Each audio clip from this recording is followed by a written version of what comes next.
Har kuni nimalar bilan o'ralashib yurganimni bilasanmi? Bilaman, Xudoni balosi bilaman. Xuddi bitta sen o'ralashib yuribsan. Metin o'g'lini yo'tali to'xtamayapti, shuni bilasanmi? Yo'q. Kemal xotini bilan arazlashib qolgan, shuni bilasanmi? Yo'q. Nimaga? Chunki senga miq etishmaydi. Og'amizning ishi usidan boshqa oshyapti deb.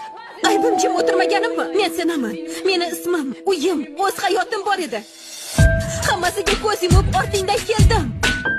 Ko'zlaring meni chekayotgan azoblarni ko'rmaydigan bo'lib qoldi. Sena. Mana, bizni ham qonimiz oqyapti. Shu kerakmidi? Sena. Yaqinlashma. Yaralarimni to'yta olaman deb o'ylayapsanmi? Mening qalbim yaralangan. Bundan hatto xabarim yo'q.